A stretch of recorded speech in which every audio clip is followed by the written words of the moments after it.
السلام عليكم. النهارده معاكم فيديو جديد كده من قبيل السيد الطيب. دول شويه شغل كده على المشي، هم واحد يعني هجوزهم لك كده على السريع.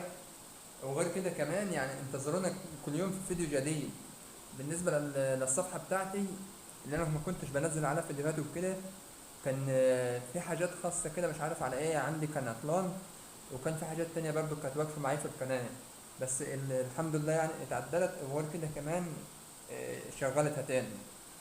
دي بقت شوية فرد كده على السريع معاكم اهما.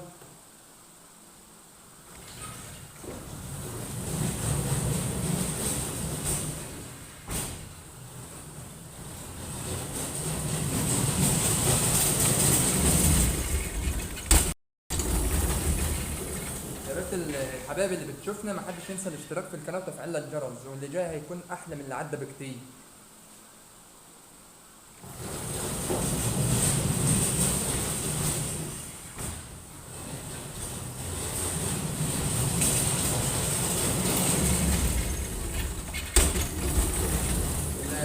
الفرد مش سهل يا جماعة، الفرد ده مش سهل. لازم عينك تبقى على التراب وانت بتفرد، علشان لو في إبرة، لو في أي عيوب بتنزل لازم تاخد بالك منها. مش الواحد يمسك الفردة كده وخلاص ويفرد ويدوس، لا، لازم كل حاجة بنظام.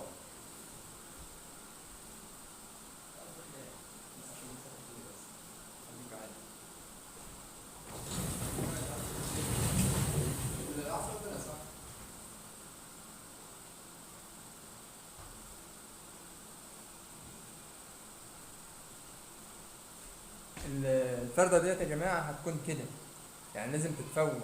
وغير كده كمان لازم يعني اللي بيفرد ياخد باله من الفارد، مش اللي هو يفرد كده وخلاص والاسم اللي هو ماسك المكنة رايح جاي وبيفرد، لا.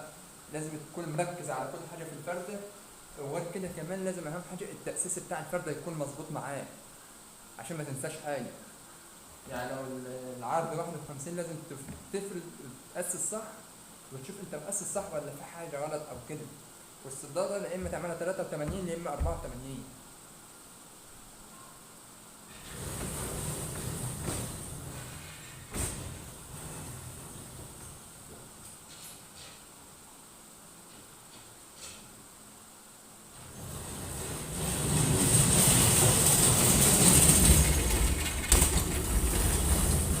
بيبقى فيه عرض واسع وضيق، تمشي حسب العرض بتاع التوب، وتمشي حسب المسطرة.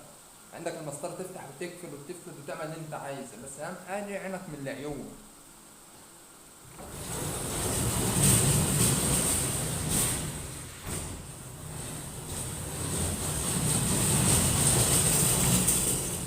علشان أخلص من الفردة في أسرع وقت وأخليها تعلى معاي، بحط التوبين على القص.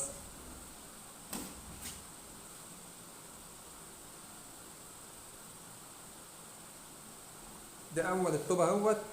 بدل ما تقص وترميه، لا، بتستخدمها للرباط بتاع الفرد. بتعدي الطوب كده من فوق وتجيبها هنا.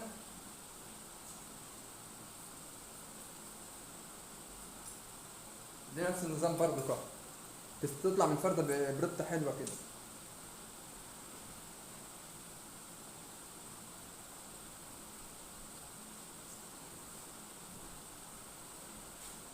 أهم حاجة العلامات تقص صح عليها، مش إن أنت تقص كده وخلاص. يا ريت الحبايب اللي بتتابعنا بقى وبتشوفنا كده على القناة بتاعتي، محدش ينسى الاشتراك وتفعيل الجرس. إن شاء الله بكرة هنوصل.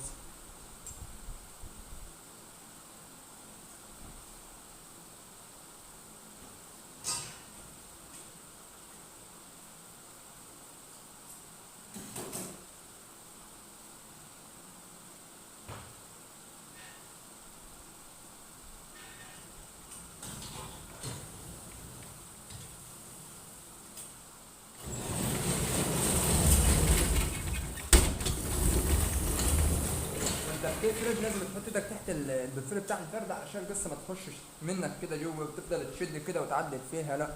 لازم تظبط دنيتك، لازم تعرف انت بتفرد ازاي، ولازم ان انت بتفرد تخلي بالك.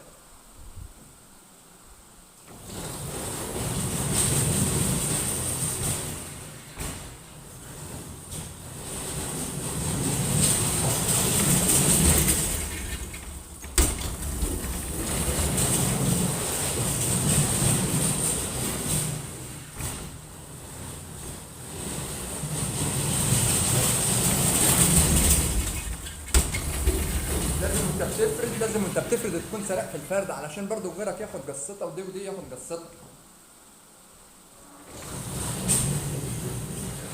الحبايب اللي عماله بتتابعني، يا ريت ما حدش ينسى الاشتراك في القناه.